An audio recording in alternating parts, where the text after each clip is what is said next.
Sunday हो या कोई छुट्टी, सेवा भवन के निजाम को शायद आराम पसंद नहीं है।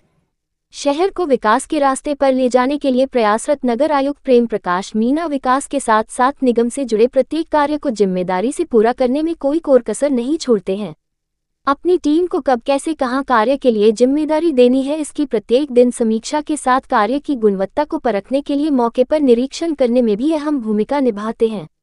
आगामी स्वच्छ सर्वेक्षण में अलीगढ़ की स्वच्छता रैंकिंग को सुधारने और शहर की सफाई व्यवस्था में बदलाव लाने के लिए नगर आयुक्त प्रेम प्रकाश मीणा ने सफाई व्यवस्था में लापरवाही पर बड़ा एक्शन लेते हुए अबन कंपनी के खिलाफ 40 लाख का जुर्माना लगाया।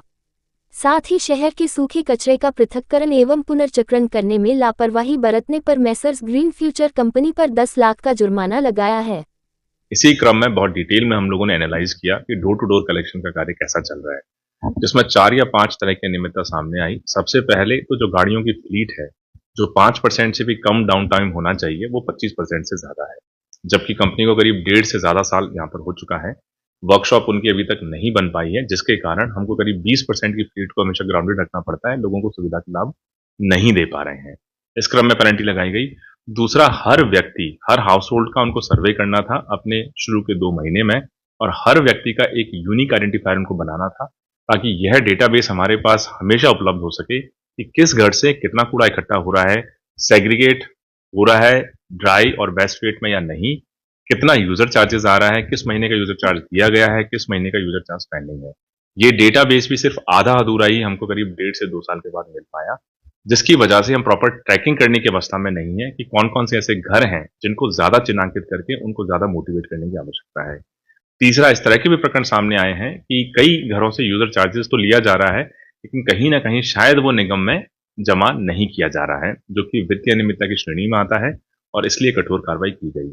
चौथा है कि कई सारी गलियां, मोहल्ले अभी भी सामने आ रहे हैं जहां पर शायद गाड़ियां उस फ्रीक्वेंसी से नहीं पहुंच पा रही हैं या डेली नहीं पहुंच पा रही हैं जहां पर पहुंचनी चाहिए थी। इसी क्रम में इन 4 या 5 जो बड़े इश्यूज हैं, उनको ध्यान में रखते हुए करीब 50 लाख की हम लोगों ने पेनल्टी लगाई है, और कंपनी को 15 दिन का समय दिया है कि इन सब व्यवस्थाओं को दुरुस्त कर लें, अन्यथा इनके विरुद्ध कठोरतम कार्रवाई और सुनिश्चित की जाएगी। 4 करोड़ रुपए का जुर्माना लगाने की कुछ लाभ 51 लाख लाभ है,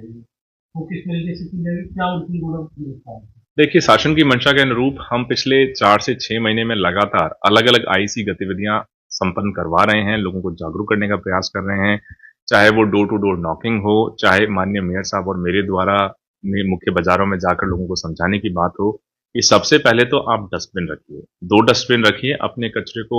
सूखा और गीला अलग अलग बेसिकली पृथक करके आप उसमें डालिए, और सड़क पे अपना कचरा बिल्कुल ना दें, डोर टू डोर की गाड़ी को ही दें। इसी एक्सरसाइज को हम लोगों ने काफी आईसी एक्टिविटी करवाने के बाद, जागरूकता अभियान चलाने के बाद, लगभग 51,000 घरों को हम लोगों ने आइडेंटिफाई किया है, जो अभी भी अपना जो कचरा है उसको डोर टू डोर को नहीं दे रहे हैं, या तो सड़क पे डाल रहे हैं, या तो अपना जो यूजर चार्जेस है उसको बेसिकली नगर निगम को नहीं दे पा रहे हैं। उन्हीं बेसिकली घरों को हम लोग लगातार अब नोटिस देना शुरू कर रहे हैं। लगभग 4.5 करोड़ रुपए का जुर्माना लगाया जाएगा। 4,000 से ज्यादा नोटिस हम ऑलरेडी वितरित कर चुके हैं, और हमारा टारगेट है कि 10 जनवरी तक जो बचे हुए 47,000 घर हैं उनको भी ये नोटिस चले जाएं। पहले नोटिस में धनराशि बेसिकली हम लोगों ने कम रखी है, लेकिन अगर रिपीट ऑफेंडर्स होंगे तो इस धनराशि को हर बार हम दोगुना करेंगे, ताकि कोशिश ये रहे अगले 6 महीने में नगर निगम अलीगढ़ में जितने भी हमारे हाउस होल्ड्स हैं, कमर्शियल कॉम्प्लेक्सेस हैं, वो सभी डोर टू डोर को ही कचरा दें, सड़क पे ना फैलाएं, नालियों में ना अंदर बेसिकली पुश करें, ताकि हम और बेहतर स्वच्छ अलीगढ़, स्वस्थ अलीगढ़ बना सकें।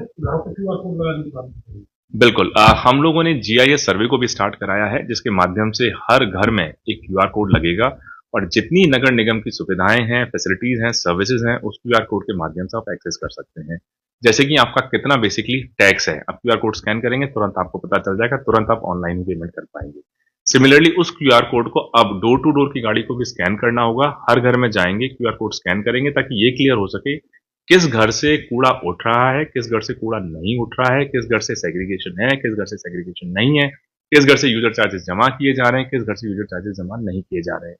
ताकि जो गैप है कि गाड़ी जाती है लेकिन वास्तव में घरों से कूड़ा उठाए नहीं उठाए, इसका अभी तक एक एक्यूरेट आकलन नहीं हो पाता, इसको भी हम लोग अगले 2 महीने के अंदर पूरी तरह दुरुस्त करेंगे।